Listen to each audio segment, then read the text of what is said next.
What's going on, Archons? It is time for an unboxing of a very special KeyForge deck. If you tuned into my stream, you would have seen me and heard me butcher the French language. That is correct. This is a French Worlds Collide deck, Collision des Monts. So prepare for me to butcher the French language further as I read out some of these cards. It's time to forger les clés. That means forge a key, just for those who didn't know. Forger les clés, so that would mean clé forger. Is that KeyForge in French? Maybe? Who knows? But I'm doing an awful job at speaking the language. I'm from Canada, where French is our second language, and yet I am atrocious at it. So what do we got today? We got Vendredi puis Jolet. And that includes Saurians, Untamed, and Logos. Alright, Saurians, Untamed, and Logos. Oh, I will need my scissors for these. We do not have the red seal of approval. Let's get in here and see what we got. What have we got? Oh, are you folks even prepared for me to speak French in such a way? I'm going to put the stats, I think, on for this as I go through it.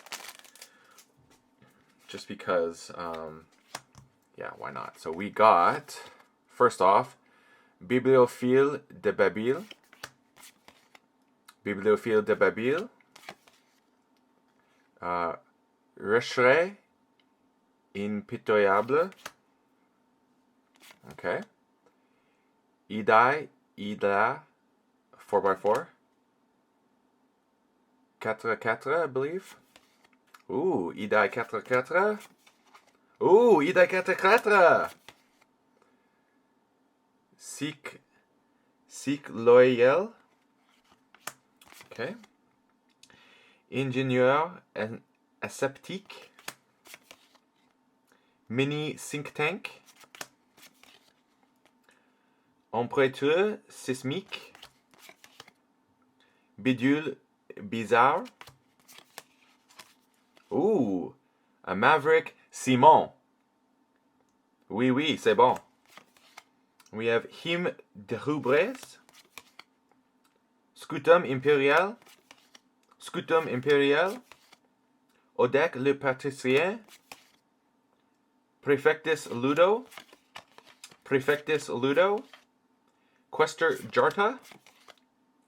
La Spirale d'Or. Tribute. Draco Preco. Pterodactyl. Levia Léonier. Faucon. Oh, oui, oui, Faucon. Oh, oh, c'est bon. Deux Faucon. Harmonia. Ah, clé en certension. Certension. My French will get better, don't worry. Mermouk Moustique. Mermouk Moustique. Poisson Méfiance. Gebuk. Lien Biget. Obey Naissante. L'Esprit de la Nature. And lastly, Sorcier des Bois. Alright. Wow. Did I ever butcher the French language? No, actually, I thought I was getting pretty good at the end, so maybe I should just keep opening more decks and learn French as such. So, creature count, we got 1, 2, 3, 4, 5, 6, 7, 8, 9, 10, 11, 12, 13, 14, 15, 16, 17, 18, 19, 20, 21, 22, 23 creatures with 1, 2, 3, 4, 5, 6, 7, 8, 9 pips. That's quite a nice ratio. There are the rest of the stats. Well, what do I like about this deck?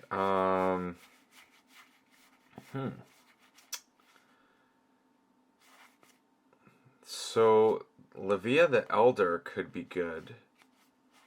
Do we have anything that's just Reap that we may want to be Fight?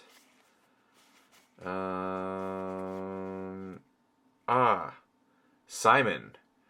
Having Simon be able to, instead of just combat, but actually, let me find where the reap word is here. Where's the reap word? Moisson.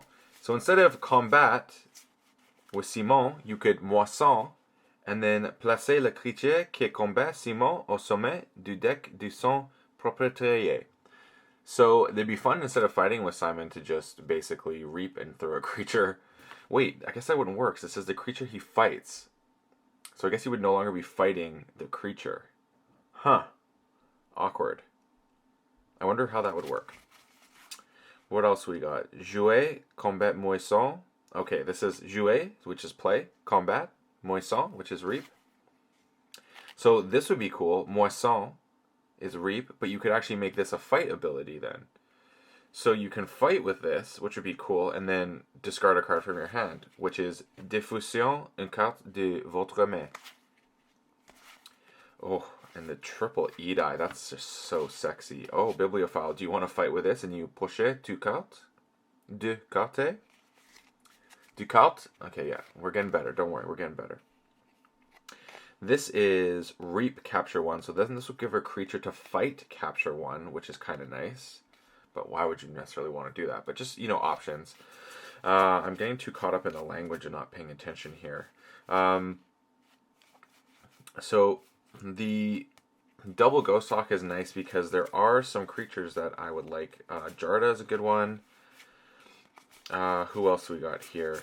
The bibliophiles would be cool. Even this guy, the sanitation engineer, would be good targets. 1, 2, 3, 4, 5, 6, 7, 8, 9. We got 1, 2, 3, 4, 5, 6, 7.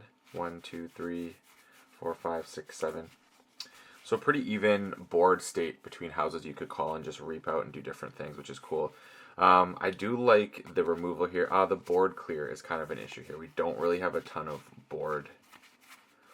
We have some stuff. Not a ton, though. Pterodactyl could be helpful. This Enrage a House is nice. Tribute is great. Golden Spiral. I don't know who I'd want to use this on. China Hubris is good. Yeah, this deck seems good, actually. It seems pretty solid. I like the Untamed, being able to call some of these things and play an Untamed card when it's not the turn. Potential to use Key Charge seems good. Using a Ghost Hawk potentially as well could be fun. I like it. I do like Witch of the Wilds. So that's really solid. This deck seems good to me. What else am I noticing here? The French is definitely throwing me off. Having a lot of creatures means that you could pull this off. Actually, if you have some creatures in play you don't care about, you could do this. Deal 3 damage to non blessé. I don't know if that means undamaged creatures or if it's I can't remember this card exactly what it means. If it's enemies, because if it's not enemies, then I'd be inclined to actually pop my Ghost Hawks, 2 damage each. Actually, there's some things you could do here. You could pop some of your creatures, even with Murmook, which would then maybe trigger Harmonia if you play more creatures, and then also get your Low Dawn to go off and get those Ghost Hawks back in. I really like that. I'm hoping that's what this says, because that'd be really cool to throw those in, get your Harmonia working so you have less creatures, gain Ember, and then you actually shuffle your Untamed creatures back in. That would be kind of tight. Like, I could go for that play. Yeah, especially after playing the Ghost Hawks, I could see that being a good burst turn and getting the Key Charge off. I'm really liking that idea. Tribute Ludo is good. You know what I just realized we could do with this? You go Tribute onto, depends what's out here really, but if it's nothing that's too big, if there's small things out here, you could actually then throw down you have Imperial Scutum, so there's a bunch of things, but what I'm getting at with this belabored statement that I'm going on about is that you could essentially drop a Mystic Murmook through the Witch of the Wilds to kill a creature that you just tributed on with a Ludo out, so therefore the Ember is never in contention of being put back in your opponent's hand. This is cool. I do like Bidule Bizarre, which is crazy. No, it's not Crazy Killing Machine. It's I can't remember this. Bizarre is weird. Bidule must be, I don't know. forget my French. We've got a nice little bit of cycling here, nice bit of archiving. Yeah, this deck's going to cycle well, I think. It's got really good Untamed, I think, and it's got good... I like everything in here, actually. This is solid to me. I kind of want to open some more French decks. Maybe I'm going to learn French again just from playing KeyForge. I kind of want to do that, learn languages playing KeyForge. Italian is my one that I want up most, though, not only because the Italian decks seem to be the hot stuff, but tell me what you think about this, just being able to see the pictures and hopefully recognize the cards. I doubt I'm going to be behind on board to really get Harmonia, but in the right situation, I could see that going. Then obviously the double Ludo with the Odiak and double Scudam to protect is great as well for various things. I mean, throwing it on this to stay alive is fantastic. Throwing it on your Edeyes as well is great. What else? Yeah, I like this. I feel this is a well-rounded deck. Let's see what DOK thinks about it as well. Hope you enjoyed Vulnerable P. Jolie. And let me know your thoughts on this deck, because I think this could be a pretty decent deck, and I'll be jamming this on stream next week. So, as always, may your Amber never be stolen and your keys forged promptly. Have a good one.